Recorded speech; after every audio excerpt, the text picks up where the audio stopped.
اعوذ باللہ من الشیطان الرجیم بسم اللہ الرحمن الرحیم یا ایہا الذین آمنوا اطیعوا اللہ واطیعوا الرسول ولا تبطلوا اعمالکم۔ حضرات، پردہ نشین خواتین اسلام، جو آیت میں نے آپ کے سامنے پڑھی ہے، اس آیت میں اللہ تبارک و تعالی اہل ایمان کو ندا دی ہے اور اہل ایمان کو پکارتے ہوئے کہا کہ اے ایمان والو، اللہ اور اس کے رسول کی اطاعت کرو، ولا تبطلوا اعمالکم، اپنے اعمال کو برباد مت کرو۔ حضرات، شیطان کی بڑی کوشش ہوتی ہے کہ وہ کسی بھی لحاظ سے انسان کو عمل سے روکنا چاہتا ہے، کسی بھی لحاظ سے وہ کوشش کرتا ہے کہ ایک آدمی نمازی نہ بنے، ایک آدمی دین کی طرف ہی نہ جائے، اس کی بڑی کوشش ہوتی ہے۔ بسا اوقات انسان جو ہے مجاہدہ کرتے ہوئے دین میں چلے جاتا ہے، نیکی میں چلے جاتا ہے۔ اب وہ شیطان بڑا نبض شناس ہوتا ہے، ہر انسان کے پاس اللہ نے ایک قرین رکھا ہے، ایک شیطان رکھا ہے جو انسان سے زیادہ، اس سے زیادہ خود شیطان جانتا ہے اسے کس چیز کے ذریعے سے گمراہ کیا جا سکتا ہے۔ ہر انسان کے پاس اللہ نے ایک فرشتہ بھی رکھا ہے، ایک شیطان بھی رکھا ہے۔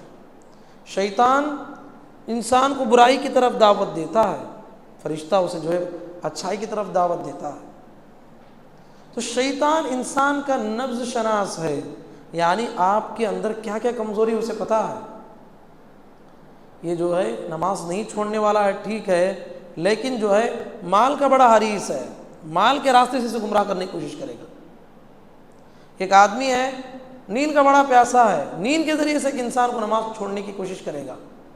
ایک انسان جو ہے اس طریقے سے، آپ مثالیں دیکھ لیجئے کہ شیطان کو جو ہے پتہ ہوتا ہے کہ کس انسان کو میں کیسے گمراہ کروں۔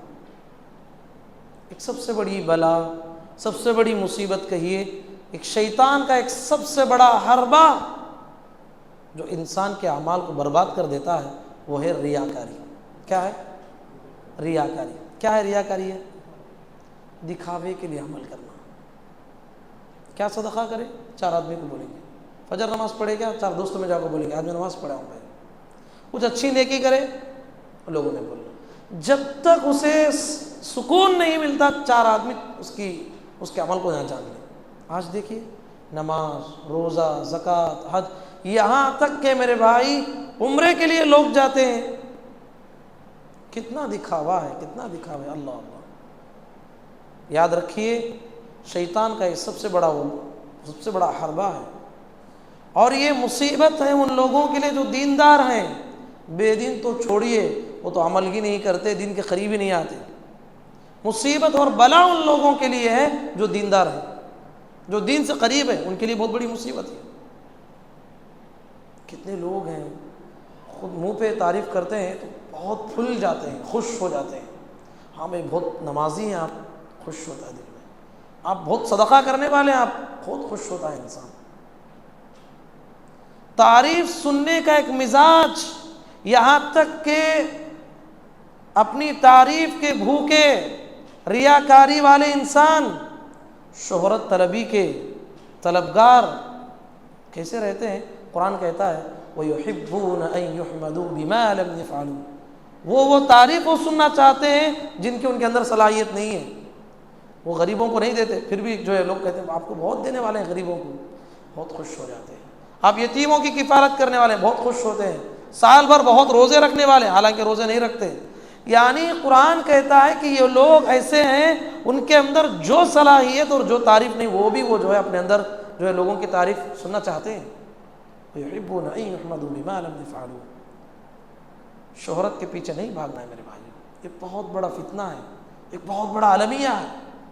آج امت مسلمہ میں دیکھیے کتنے لوگ ہیں، کتنے اچھے بڑے بڑے کام کرتے ہیں دکھاوے کے لیے۔ آپ نے وہ حدیث سنا ہے، کتنی بڑی حدیث، آپ نے بارہا سنا ہوگا، اور کبھی آپ نے اس حدیث پہ غور کیا؟ کیا حدیث؟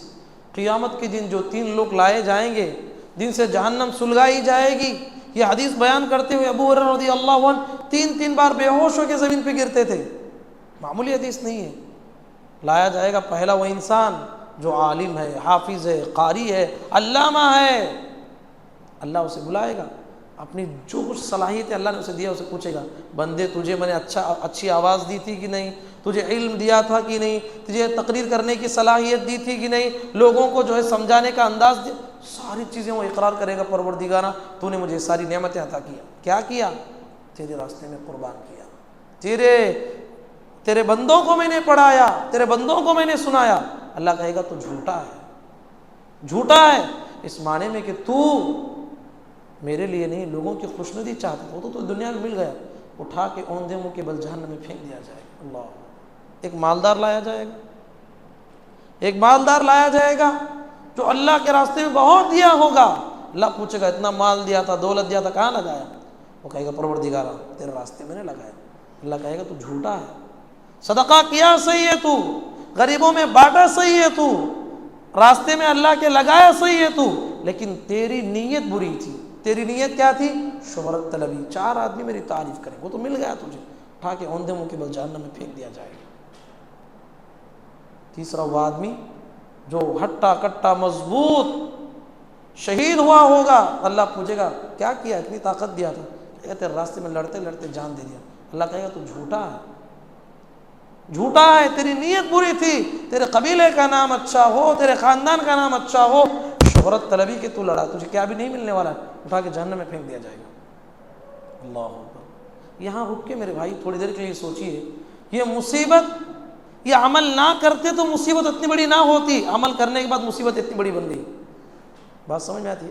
وہ عمل نہیں کرتے تو مصیبت اتنی بڑی ہوتی نہیں ہوتی، عمل کرنے کے بعد کتنی بڑی مصیبت آ گئی، نیت کے فساد کی وجہ سے۔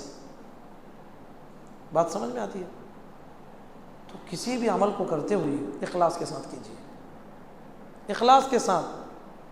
ہمارے اسلاف اکرام رحمۃ اللہ علیہ مجمعین منہ پہ تعریف سننے کو تو پسند ہی نہیں کرتے تھے۔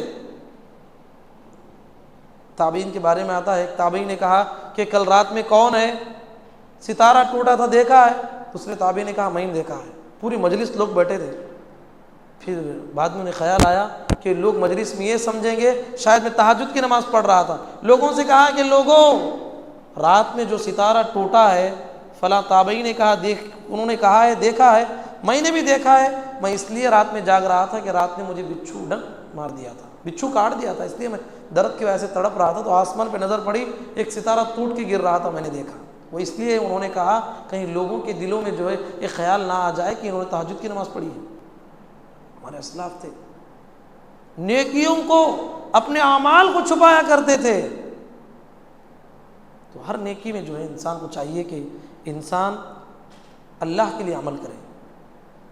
فمن كان يرجو لقاء ربه فليعمل عملا صالحا۔ اللہ نے فرمایا کہ جو آدمی اللہ کی ملاقات کا شوق رکھتا ہے وہ عمل صالح کرے۔ عمل صالح کے لیے 2 شرطیں ہم نے پہلے بتائی تھی، کون بتائیں گے؟ بولیے مدبر بھائی۔ احسن، تبھی ایک ہے اخلاص، صرف اخلاص سے کام چلے گا؟ جی وہی ہے، اخلاص وہی ہے۔ دوسرا، ایک آدمی اخلاص کے ساتھ کام کر رہا ہے، اخلاص کے ساتھ جو ہے عید میلاد النبی منا رہا ہے، پورا لاکھوں کے خرچ کر رہا ہے، سب کچھ منا رہا ہے، لیکن صحیح ہے، اخلاص تو ہے اس کے دل میں، لیکن متابعت ضروری ہے۔ متابعت، کوئی بھی کام آپ کر رہے ہو، یہ 2 چیزوں کو اس میں رکھ کے چیک کیجئے، کیا یہ عمل اس میں اخلاص ہے اور ساتھ میں محمد صلی اللہ علیہ وسلم کے طریقے کے مطابق ہے، آپ عمل کیجیے، وہ عمل قابل قبول ہے۔ 2 میں سے ایک شرط بھی نکل جائے وہ عمل قابل قبول نہیں ہے میرے بھائی۔ ہر انسان کے دل میں ریاکاری کے جذبے آتے ہیں، وہ ایک پیغمبر ہیں جس کے دلوں میں نہیں آتے، جن کے دلوں میں ایسے خیالات نہیں آتے۔ ہر انسان کے دل میں، کوئی انسان یہ نہیں کہہ سکتا کہ میرے دل میں جو ہے ریاکاری کے جذبات نہیں آتے، ہر انسان کے دل میں آئیں گے، لیکن مسئلہ یہ ہے جب میرے دل میں اور آپ کے دل میں یہ ریاکاری کا خیال آئے تو اپنے نفس سے لڑنا، مجاہدہ کرنا، اس سے غلبہ پا کے جیتنا۔ ہمارا نفس چاہتا ہے کہ کسی بھی لحاظ سے ہماری نیکی جو ہے 4 آدمی میں معلوم ہو جائے، یہی تو چلتا ہے آج کے زمانے میں، کسی بھی لحاظ سے آپ نے جو کام کیا ہے لوگوں میں پھیل جائے۔ شریعت نے کہا کہ اس کو چھپاؤ، اللہ کے نبی صلی اللہ علیہ وسلم نے ہمیں چھپانے کی تعلیم دی ہے اور دعا سکھائی ہے۔ اگر آپ اچھا کام کیے ہیں، لوگ تعریف کر رہے ہیں، تو کیا یہ تعریف آپ کو نقصان پہنچائے گی؟ آپ کی نیت صاف ہے، آپ اچھا کام کر رہے ہیں، پھر بھی لوگ تعریف کر رہے ہیں، تو وہ اس کے لیے بشارت ہے دنیا میں، آپ کی نیت تو صاف ہے۔ اللہ کے نبی محمد صلی اللہ علیہ وسلم کی خدمت میں ایک صحابی آئے، کہا کہ اللہ کے نبی، میں نیکی کرتا ہوں اللہ کے لیے، میں عبادت کرتا ہوں اللہ کے لیے، یہ کیا بات ہے کہ لوگ میری تعریف بہت کرتے ہیں، کیا میرے لیے نقصان ہے؟ نبی صلی اللہ علیہ وسلم نے فرمایا نہیں، تلک عاجل بشر المؤمن، یہ مومن ان کو قیامت سے پہلے اللہ دنیا ہی میں اسے ایک بشارت سنا رہا ہے، دنیا میں اللہ لوگوں کے دلوں میں اس کی محبت ڈال رہا ہے۔ ہماری نیت کیا ہونا چاہیے؟ صاف ہونا ہے۔ کوئی آپ کے منہ پہ تعریف کر دیا، کہہ دیجئے میری تعریف مجھے سننا پسند نہیں ہے۔ اور اللہ کے نبی صلی اللہ علیہ وسلم نے ہمیں دعا سکھائی، کیا دعا سکھائی؟ اللہم طہر قلبی من النفاق، اس سے پہلے دعا یاد کیے تھے، اللہم طہر قلبی من النفاق وعملی من الریاء ولسانی من الکذب وعینی من الخیانہ فإنک تعلم خائنۃ الاعین وما تخفی الصدور۔ سبحان اللہ، کیا پیاری دعا ہے۔ اللہ کے نبی صلی اللہ علیہ وسلم دعا کرتے تھے، اے اللہ میرے دل کو نفاق سے پاک کر دے، میرے عمل کو ریاکاری سے پاک کر دے، اور میری زبان کو جھوٹ سے پاک کر دے، اور میری آنکھوں کی خیانت کو آنکھوں کی خیانت سے مجھے بچا لے، یقیناً تو آنکھوں کی خیانت کو بھی تو جاننے والا ہے۔ تو حضرات، اللہ کے نبی صلی اللہ علیہ وسلم نے ہمیں دعا سکھائی۔ ہمارے اسلاف اکرام رحمۃ اللہ علیہ مجمعین کے سامنے اگر کوئی تعریف کرتا تو وہ اللہ سے دعا کرتے، سلف صالحین سے دعا کہتے، اللہم لا تؤاخذنی بما یقولون، پروردگار اے لوگ تو تعریف کر رہے ہیں، میرا آخرت میں مواخذہ مت کرنا، واغفر لی ما لا یعلمون، سامنے والا جو میری تعریف کر رہا ہے صرف میرے ظاہر کو جانتا ہے، میرے اندر باطن میں بہت ساری برائیاں خرابیاں ہیں، اسے نہیں معلوم ہے، اے اللہ وہ گناہوں کو بھی مجھے معاف فرما دے۔ وَجَعَلْنِي خَيْرًا مِّمَّا يَظُنُّونَ، لوگ میرے بارے میں جو اچھا خیال رکھے ہیں، اور بھی اللہ ان کے دلوں میں میری محبت ڈال دے، اور بھی اچھا خیال ان کے دل میں ڈال دے۔ یہ ہمارے اسلاف اکرام رحمۃ اللہ علیہ مجمعین دعا کیا کرتے تھے میرے بھائی۔ اللہ کے نبی محمد صلی اللہ علیہ وسلم نے ہمیں اس ریاکاری کی بلا سے بچانے کی بڑی کوشش کی ہے۔ نبی صلی اللہ علیہ وسلم نے کہا، ان اخوف ما اخاف علی امتی الشرک الاصغر، کہا کہ لوگوں میں تم سے سب سے زیادہ چھوٹے شرک سے ڈرتا ہوں۔ صحابہ نے کہا اللہ کے نبی وہ چھوٹا شرک کیا ہے؟ کہا کہ ریا، لوگوں کے دکھاوے کے لیے عمل کرنا، یہ ریاکاری ہے، یہ چھوٹا شرک ہے۔ عمل اللہ کے لیے ہونا چاہیے، وہی عمل بندے کے لیے کر رہا ہے ایک انسان۔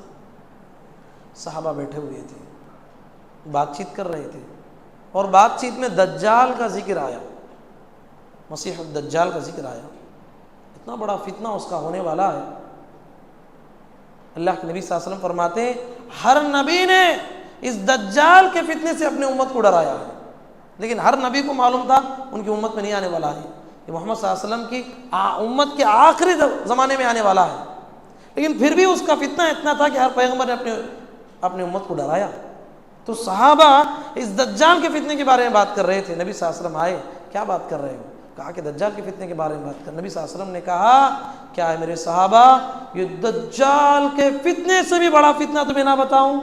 یعنی جب دجال کا فتنہ آئے گا تو بہت سارے لوگ ایمان چھوڑ دیں گے، بہت سارے لوگ اس کی اتباع کرنے لگیں گے، یعنی یہ ہوگا کہ بہت سارے لوگ اس کی اطاعت کرنے لگیں گے، ہمیشہ والی جہنم کی طرف جائیں گے، اور بہت بڑی آزمائش ہوگی، وہ زمانہ بہت بڑے آزمائش کا ہوگا۔ صحابہ نے کہا اللہ کے نبی دجال سے بڑا فتنہ کیا ہے بتائیے؟ نبی صلی اللہ علیہ وسلم نے فرمایا، مجھے تم پر دجال کے فتنے کا ڈر نہیں ہے، مجھے تم پر یہ ریاکاری کے فتنے کا ڈر ہے۔ کیا ہے ریاکاری؟ دجال تو وہ آخری زمانے میں آئے گا، وہ مخصوص لوگوں پہ آئے گا، لیکن یہ ریاکاری کا فتنہ، یہ مصیبت ہر زمانے میں، ہر وقت، یہ ہر لوگوں کے ساتھ، ہر آنے والے زمانے میں ان کے ساتھ رہے گا۔ اس لیے میں تم پہ ڈرتا ہوں۔ یہ ریاکاری سے اپنے آپ کو بچانے کی نبی کریم صلی اللہ علیہ وسلم نے ہمیں تعلیم دی ہے۔ سچی بات ہے میرے بھائیوں، قیامت کے دن جو ریاکار انسان ہے، اللہ اسے بہت ذلیل کرنے والا ہے۔ آخرت میں پورے انسانوں کے سامنے اللہ تعالیٰ اسے ذلیل کرنے والا ہے۔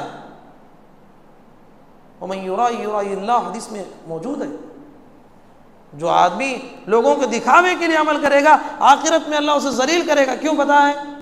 وہ شہرت پانے کے لیے دین کو استعمال کیا، شہرت طلبی کے لیے۔ ارے 4 آدمی دیکھ رہے ہیں لمبی لمبی نمازیں پڑھ رہا ہے، لوگوں میں تعریف پانے کے لیے نماز کو استعمال کیا۔ صدقہ ہے، لوگوں میں تعریف کرنے کے لیے جو ہے صدقے کو ذریعہ بنایا۔ تو قیامت کے دن اس نے عبادتوں کو ذریعہ بنایا اپنی شہرت طلبی کا، اللہ اسے ویسے ہی آخرت میں رسوا و ذلیل کرنے والا ہے۔ تو اس لحاظ سے میرے بھائیوں، ریاکاری یہ بہت بڑی مصیبت، اس سے ہمیں اپنے آپ کو بچانا ہے۔ ہر نیکی کو جو ہے، اسی لیے آپ کو پتہ ہے فرض نماز کہاں پڑھنا ہے؟ مسجد میں پڑھنا ہے، لیکن جتنے بھی نفل نمازیں فرض کے علاوہ جتنے بھی سنن و نوافل ہیں، پیارے نبی صلی اللہ علیہ وسلم نے کہا افضل ہے کہ آدمی گھر میں پڑھے۔ کہاں پڑھے؟ گھر میں پڑھے۔ اپنے گھر میں ایک جگہ بنائیے، جتنی بھی سنتیں ہیں آپ کوشش کرو کہ آپ گھر میں جا کے پڑھیں۔ کیوں؟ جتنا بھی آپ گھر میں پڑھیں گے اس میں اخلاص ہے۔ آپ اپنے گھر میں جائیں گے، آپ کو اختیار ہے، آپ چاہے تو نماز چھوڑ بھی سکتے ہیں، سنن و نوافل جو ہے آپ چھوڑ بھی سکتے ہیں، لیکن آپ نے خیال رکھا اور گھر میں جا کے پڑھنے کی کوشش کی، اس بات کی دلیل ہے کہ تمہارے دل میں اخلاص ہے، اللہ کا ڈر ہے۔ تو نوافل جو ہے اللہ کے نبی صلی اللہ علیہ وسلم گھر میں ادا کرنے کا حکم اس لیے دیا تاکہ جو اخلاص بندے کے اندر آ جائے۔ اخلاص یہ بہت بڑی چیز ہے۔ ہاں ایک بات یہ بھی ہے کہ بسا اوقات بعض اعمال ایسے ہوتے ہیں، بسا اوقات ان اعمال کو جو ہے لوگوں کے سامنے دکھاوے کے لیے کرنا پڑتا ہے، مطلب لوگوں کی چاہت نہیں، اللہ کی چاہت ہے، لیکن لوگوں کو عمل میں ترغیب دلانے کے لیے کیا جا سکتا ہے۔ مثلا آپ نے اعلان کیا بھائی مسجد کے لیے تعاون دو، مدرسے کے لیے چندہ دو، فلاں دین کا کام ہے چندہ دو۔ مسئلہ یہ ہے اللہ تعالیٰ نے نبی صلی اللہ علیہ وسلم کو حکم اجازت لی کہ اگر آپ چاہیں تو جو ہے وہ ہتھ پہاڑ کو سونا بنا دیں گے، ہم آپ کی ہر خواہش پوری کریں گے، آپ کو اس کائنات کا بڑا بادشاہ بنائیں گے۔ آپ نے کیا کیا؟ آپ نے قبول نہیں کیا، عام انسان بننا آپ نبی صلی اللہ علیہ وسلم نے پسند کیا۔ پھر بھی آپ نے اعلان کیا لوگوں میں، صحابہ میں اعلان کرتے تھے لاؤ دین کے لیے، خدمت کے لیے، اللہ کے راستے میں دو۔ کیوں؟ یہ بس ہمارے ایمان کو جانچنے کے لیے، ہماری محبت مال سے ہے یا اللہ سے ہے۔ اب آپ نے مسجد میں اعلان کیا کہ بھائی مسجد کے تعاون کے لیے چندے کے لیے پیسہ دو، ایک آدمی 100 روپے دیا، ایک آدمی 500 روپے دیا، 100 500 100 500 ہو رہا ہے۔ ایک آدمی ہاتھ اٹھایا، کہا کہ بھائی میں 15,000 روپے دے رہا ہوں، میرے طرف سے 15,000 روپے۔ اس لیے دے رہا ہے ظاہر کر کے ہی دے رہا ہے، اس لیے کہ وہ 15,000 جب دیا اس کے بعد والے انسان کو 100 500 دینے کی شرم محسوس ہوئی، وہ 15,000 تو نہیں، 1,000 2,000 3,000 تو شروع ہو گئے۔ تو لوگوں کو ابھارنے کے لیے آپ اگر خرچ کرتے ہیں، یہ آپ کے لیے بہت بڑی خوشی کی بات ہے۔ اللہ تعالیٰ نے خرچ کے بارے میں قرآن مجید میں بہت سارے جگہوں پر ذکر کیا ہے۔ الذین ينفقون اموالهم باللیل والنہار سرا وعلانیہ، کہا کہ وہ لوگ جو اللہ کے راستے میں رات میں خرچ کرتے ہیں، دن میں خرچ کرتے ہیں، چھپا کے خرچ کرتے ہیں، دکھا کے خرچ کرتے ہیں، ان کے لیے بہت بڑا اجر ہے۔ تو مال جو صدقہ ہے آپ دکھاوے کے لیے تو نہیں، لوگوں میں جب ابھارنے کے لیے اگر آپ خرچ کر رہے ہیں تو وہ صحیح بات ہے۔ خصوصاً اللہ کے نبی صلی اللہ علیہ وسلم کے زمانے میں ایک واقعہ ہوا۔ کیا ہوا؟ ایک قبیلے کے لوگ آئے، قبیلے مضر کے غالباً لوگ آئے، تو جو ہے بہت غریب تھے، کسی کو کپڑا نہیں ہے پہننے کے لیے، کسی کو کپڑا ہے تو کسی کو کپڑا نہیں ہے، اتنے فقیر اور اتنے غریب لوگ ہیں۔ نبی صلی اللہ علیہ وسلم کو ترس آ گیا، نبی صلی اللہ علیہ وسلم نے اعلان کیا صحابہ میں ان کی مدد کرو، کوئی کھجور لا رہا ہے، کوئی پنیر لا رہا ہے، کوئی اس طریقے سے جو ہے مدد کر رہا ہے۔ یہاں تک کہ ایک صحابی آئے، کوئی بہت بڑا تھیلا ڈھوتے ہوئے آئے، وہ خود نہیں اٹھا پا رہے تھے اسے، اتنا لا کے جو ہے اللہ کے نبی کی خدمت میں دے دیا۔ اس کے بعد جتنے صحابہ تھے اب چھوٹا چھوٹا لانا چھوڑ دیے، اس کے بعد سب صحابہ جو کچھ تھا وہ اللہ کے راستے میں لا کے دے دیے۔ تو نبی کریم صلی اللہ علیہ وسلم نے دیکھا غذائی اجناس کا، کپڑوں کا ایک ڈھیر جمع ہو گیا۔ نبی صلی اللہ علیہ وسلم اتنا خوش ہوئے، حدیث میں گویا کہ آپ کے چہرے کو سونے کا پانی پلا دیا گیا، اتنا خوش ہو گئے۔ اور نبی صلی اللہ علیہ وسلم نے اس کے بعد ایک بات فرمائی، من سن سنتا فی الاسلام فلہ اجرها واجر من عمل بها۔ کہا کہ جو انسان ایک نیکی کو ایجاد کرتا ہے، اگر اس کو دیکھ کے جتنے لوگ عمل کریں گے اس کی نیکی تو اسے ملے گی، لیکن جتنے لوگ اس کو دیکھ کے عمل کریں گے اس کا بھی اجر سے ملنے والا ہے، لیکن ان کے اجر میں کمی نہیں ہوگی، ان کو بھی پورا ملے گا۔ سمجھ میں آیا؟ تو وہ صحابی کے بارے میں پیارے نبی نے فرمایا ان کو دیکھ کے لوگوں نے اتنا خرچ کیا ہے، یہ بڑی فضیلت نبی صلی اللہ علیہ وسلم نے بیان کی ہے۔ تو حضرات، بتانے کا مقصد یہ ہے کہ زندگی میں کچھ نیکیاں کیجیے، ایسی کچھ نیکیاں ایسے کرو جو تم جانتے ہو اور تمہارا رب جانتا ہو۔ کچھ نیکیاں ایسی ہونی چاہیے زندگی میں، ہمارے زندگیوں میں ایسے نیکیاں کہاں ملتے ہیں، ڈھونڈنے پر بھی نہیں ملتے۔ کچھ نیکی ہے بیوی کو معلوم ہے، ماں باپ کو معلوم ہے، بھائیوں کو معلوم ہے، اور وہ ڈھونڈوڑا پیٹ رہے ہیں کہ ہمارا بچہ جو ہے، ہمارا آدمی جو ہے بہت خرچ کرتا۔ نہیں، کرو، خرچ کرو، لیکن کچھ نیکیاں ایسی ہونی ہیں جو تم جانتے ہو اور تمہارا رب جانتا ہو، اور بیچ میں کوئی نہ جانتا ہو۔ قیامت کے دن اللہ کے سامنے یہ کہہ سکتے ہو کہ پروردگارہ، زندگی کے ساری نیکیاں چھوڑیے، یہ عمل تو ہے اللہ میں نے خالصتاً تیرے لیے یہ کام کیا ہے، اے اللہ نجات کا ذریعہ بنا دے۔ آپ نے جو غار کا واقعہ گزشتہ درس میں سنا تھا، اس میں یہی ذکر ہے، کچھ نیکی تھی ان کے پاس، موت کے منہ میں چلے گئے تھے، اس نیکی کے سہارے سے انہوں نے اللہ سے مانگا۔ کچھ نیکیاں ایسے کیجئے جو ہمیں اور ہمارے رب کو معلوم ہو، تیسرے کسی کو نہیں معلوم، کسی کو نہیں معلوم ہونا چاہیے۔ ایسے اعمال آخرت میں ہمیں نجات دلانے والے ہیں، اخلاص کے ساتھ عمل کرنا ہے۔ اللہ نے فرمایا کہ اے ایمان والو، اللہ اور اس کے رسول کی اطاعت کرو، یا ایھا الذین آمنوا اطیعوا اللہ واطیعوا الرسول ولا تبطلوا اعمالکم، اپنے اعمال کو برباد نہ کرو۔ اعمال جو برباد ہوتے ہیں اس کا ایک سب سے بڑا دروازہ، ایک سب سے بڑا ذریعہ یہ ریاکاری ہے، جس کے ذریعے سے بندے کے اعمال برباد ہو جاتے ہیں۔ ہمیں ریاکاری سے بچنا ہے، جہاں تک ہو سکے اپنے اندر اخلاص پیدا کرنا ہے۔ دعا ہے کہ اللہ تعالیٰ کہنے والے اور سننے والوں کو پروردگارہ ہم جو بھی عمل کرتے ہیں اخلاص کے ساتھ عمل کرنے کی توفیق نصیب فرما۔ پروردگارہ ہمارے جو بھی ٹوٹی پھوٹی نیکیاں ہیں پروردگارہ تو قبول فرما لے، اور یہی نیکیاں ہمارے لیے ذخیر آخرت بنا دے۔ اللہم آمین۔ وآخر دعوانا ان الحمد للہ رب العالمین۔ سبحانک اللہم بحمدک، اشہد ان لا الہ الا انت، استغفرک واتوب الیک۔ السلام علیکم ورحمۃ اللہ وبرکاتہ۔